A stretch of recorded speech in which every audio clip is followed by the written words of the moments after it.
disampaikan oleh AKBP Yusriandi SSIK Menkom. UU ITE adalah undang-undang yang mengatur mengenai informasi elektronik dan juga transaksi elektronik. Informasi elektronik di sini adalah sebagai salah satu ataupun sekumpulan data elektronik, tapi tidak terbatas pada tulisan saja.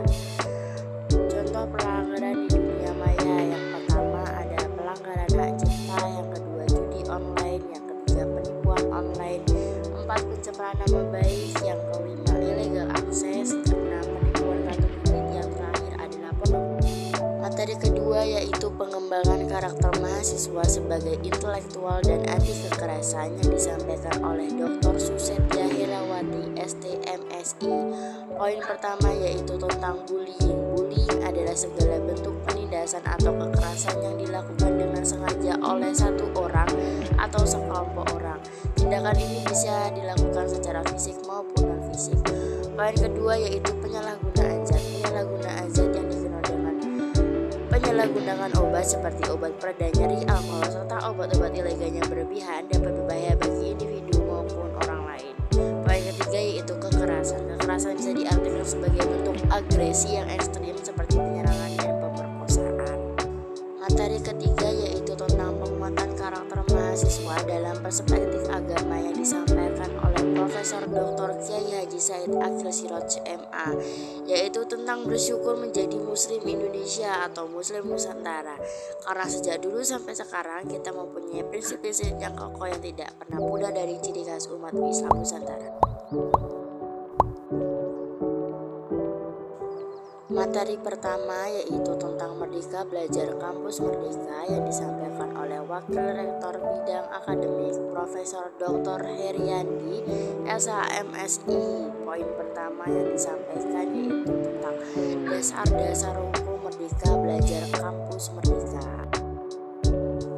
Yang kedua tentang tujuan Merdeka Belajar Kampus Merdeka seperti mendorong proses pembelajaran di perguruan tinggi yang semakin otonom dan fleksibel, dan menciptakan kultur belajar yang inovatif, tidak mengekang, dan sesuai dengan kebutuhan siswa. Bentuk kegiatan pembelajaran seperti bentuk kelas belajar, magang, asistensi, penelitian, proyek kemanusiaan, kegiatan wirausaha, proyek independen, dan KKN. Indikator profil belajar Pancasila: berdaya kritis, kemandirian, kreatif, gotong royong, kebinekaan global, dan berakhlak. Materi kedua yaitu kesadaran lingkungan hidup, manajemen resiko, dan kampus sehat yang disampaikan oleh Wakil Rektor Bidang Umum dan Keuangan Profesor Dr. Asep Sukohar SKED MKes SBKKLP. Poin pertama yang disampaikan adalah tentang lingkungan hidup. Selanjutnya permasalahan lingkungan hidup Indonesia dan dunia. Yang pertama ada lingkungan alam, yang kedua lingkungan buatan, dan yang ketiga adalah lingkungan sosial. Pengelolaan lingkungan hidup menjaga kelestarian bumi yang dilakukan dengan cara 3M.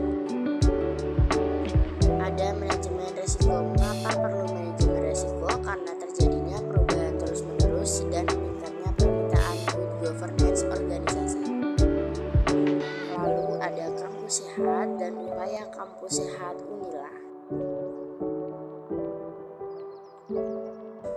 Terakhir ada tipe mahasiswa yang ada di perkuliahan. Yang pertama mahasiswa study oriented, yang kedua mahasiswa organization oriented, dan yang terakhir adalah mahasiswa study dan organization oriented.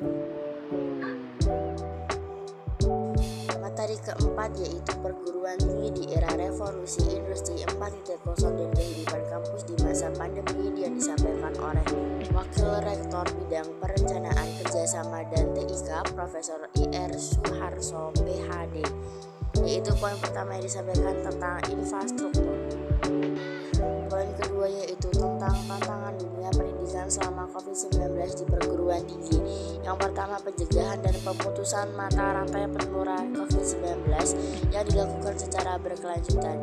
Dua, proses pembelajaran yang bertransformasi ke ruang virtual. Dan yang ketiga pengembangan gravitas dan jaringan TIK.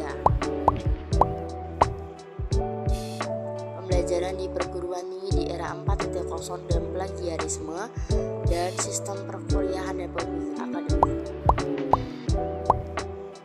Hak dan kewajiban mahasiswa serta pengenalan lembaga-lembaga kemahasiswaan, fakultas dan jurusan.